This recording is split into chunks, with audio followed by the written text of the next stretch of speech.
I saw a very interesting video from the national prayer that the ZCC does yearly. The God of Zion and Jerusalem. Do you remember Zion? You know the verse in the book of Psalms, by the rivers of Babylon, there we sat and we cried and we remembered Zion. Do you remember Zion? This is the Zion Christian Church. You know Zion. Apostle Mkwena was singing his new song. So there was a lot of people there. I saw Tabiso also rubbed some Christians the wrong way.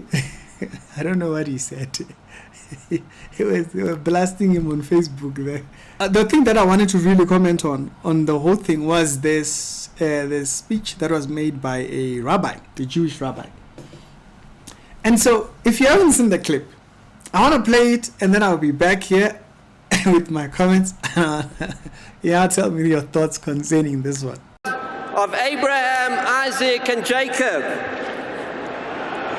I come to you in the name of the God of Moses and Aaron. I come to you in the name of the God of Joshua, David, and Solomon, the God of Israel, the God of Zion and Jerusalem. Do you remember Zion? You know the verse in the book of Psalms, by the rivers of Babylon, there we sat and we cried and we remembered Zion. Do you remember Zion? This is the Zion Christian Church. You know Zion. You love Zion. And just before I came down, I met with your bishop, Bishop Lechanyane, who is a holy man, who loves Zion. Do you remember Jerusalem? As the psalm continues to say, if I forget thee, O Jerusalem, let my right hand lose its cunning. Do you remember Jerusalem? And if I do not remember thee, Jerusalem, let my tongue cleave to the roof of my mouth. But you, the Zion Christian Church, you remember Zion and Jerusalem. And that is why God has blessed you. God has blessed your church because you remember Zion. The place that you go to pray to God is Moriah. Moriah is the mountain of God. Moriah is the mountain of God. And so you remember Zion and Jerusalem, and therefore the Lord has blessed you. According to the Bible, we know what Zion is. We know what the whole context of Zion is. In our thoughts, particularly thinking about what God's promise is for ruling amongst the people, right? We have that context. We know what that points to. When we hear the term Zion, we know what the Bible is actually in reference to. Is this idea of coming to a place where God is ruling while He's with His people. And I thought the very interesting part out of this entire thing was when the rabbi says that, he's talking about the version of the promise, right?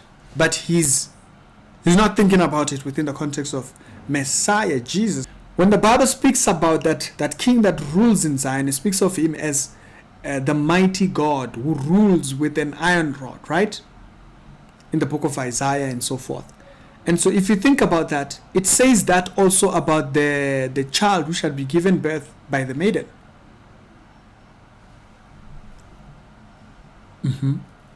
It says exactly the same thing about the child who's given birth by the maiden. And then that child who's given birth by the maiden, I use the term maiden because there's a whole debate about the word virgin is New Testament idea. The word in the Hebrew is maiden, and according to the book of Isaiah, it states it out that king has direct lineage to David, right? His rightful rule, basically. And then when Jesus is being questioned by Pilate, what does he say? When they say, are you king for the thing? He says, my kingdom is not of this world. Right? That's towards the time of his trial. And so illustrating a kingdom that is beyond the present existence of a voted, this whole entire Choches. So away from the kind of political climate that we have today. Most rabbis have come to a resolute of almost a political figure. Back to the point of what Isaiah just points out. Isaiah points out that this idea who is of one who is king, ruling in Zion, he says he is a son. It's exactly what the New Testament claims about Jesus, right? And so we cannot have a Zion without its king. You can't have a Zion without its king. The Jews have not recognized the Messiah, so they are waiting for theirs. But then the ZCCs, when you say Zion, Rabbi, they don't think Zion, Old Testament, promise King Isaiah, which a lot of the Jewish audience, particularly if you point back to Isaiah, and you say, what does it say about him? It speaks about him as a son is given. And then it says, he shall be called the mighty God. It doesn't, when it says the mighty God, it's not speaking about God thingy. It's speaking about him, their son, who's the mighty. So already right there are some things to fill in about what we think about that, Rabbi. See, Rabbi, what you are saying there, it's very true. Yes, we are looking forward to the time when thinking our prayers are heard. Yeah. But what if that son has come and you are looking the wrong way? The same way, the ZCC, the people that you were at their prayer meeting, right? The ZCC are looking the other way. Their version of Zion is a Zion in the current state.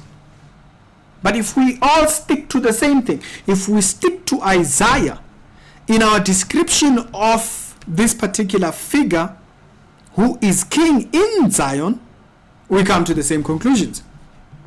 It's either he is still coming or he is already here. He's already here in the sense that he's not here physically, but he is here in eternity. He's not a swap around. He's not, okay, this one is Lekaya now, then there's another next Lekaya. No, they are thinking, Rabbi, they are thinking you are speaking about the Zion that exists presently in Boeing, Limpopo. Need a recognition of understanding. When it speaks of Zion, what's the Zion about? What does he say about the Zion? He promises that the Zion is ruled by a king. And he is a son. A son shall be given, the prophecy says in Isaiah. We cannot wait for a kingdom while we forget that kingdom has a king. Who is the king? If we start at who's the king, we quickly resolve the center point, because we need a center here. Right now we don't have a center. So we say we are waiting for the kingdom, and then everybody screams, yay! Because they are thinking about their own version of a kingdom. So we want to bring it in. We want to hound it in. And how do we do that? We centralize our ideas based on what the Bible says. We go back to Isaiah. He says, that king, that son, it says the same thing about him. That king, that son, he is the mighty God. Now we got to fix our eschatology and our understanding, because the very same way Gideon went to thingy when he was in war, the angel of the Lord, he says that the angel of the Lord appeared. And then this is understood that the angel of the Lord was no ordinary angel. That same angel of the Lord, you see him in appearance when Moses meets the Most High on the mount. He appears. The angel of the Lord appeared. And then the Most High spoke through the burning bush. And so we understand that there was one who was standing there. Go to Gideon. When Gideon, what is it, chapter number 8 or chapter number 8 or chapter number 6? So, somewhere around there. When Gideon is discouraged and the angel of the Lord appears. Go read it, Rabbi. And also the ZCC people. When Gideon offers sacrifice to the Most High, after the Most High has spoken to him, while the angel of the Lord is standing there, it was the angel of the Lord that received the sacrifice, that stood right there. And now that we understand that the angel of the Lord is the one that is the one that received the sacrifice, Gideon immediately picks it up. Whoa! If you go to the verse, Gideon freaks out. Gideon is like, whoa. It looks like I'm about to die. And you read the chapter, the angel of the Lord has to assure him, no, you're not going to die. Why did Gideon think he was going to die? Because he knew he had seen the Lord. Oh. If you go back, the one who is referred as this prince or this king who rules in Zion that we are thinking about, this figure that centers the whole thing, he's said to be the mighty God in the other chapter. So once we do that, we centralize everything. We have the right Zion, we have the right king. And when we have the right Zion and we have the right king, we speak with the same voice. So right now, the ZCC guys, they rejoice because Zion means something else to them. Right? But then we also rejoice because we're thinking about Jesus. But we must be careful not to think we are speaking about the same. We must not be comfortable speaking about two different things in the same place when it's actually two different people. Who is the king of that Zion? Isaiah tells you. What is it? Chapter number 9. I will show it right here. Isaiah tells you who that king is. He is a son and he is the mighty God. He rules with an iron fist. We know the city. Okay, who's the king? It's the son. We understand Zion. No problem. Let's make sure we are talking about the same Zion. And how do we do that? We center it around who is the king. Isaiah tells us that. Both me as a Christian, you as a rabbi, them as ZCC, we all recognize the Old Testament scriptures. So now, let's go back there. Isaiah, pull up that verse and say, who is this king who rules over this kingdom? Who is this king who is king over Zion? Now we know what to think and how to speak about that Zion. And some of the reference points of study points, I've stated them in this video.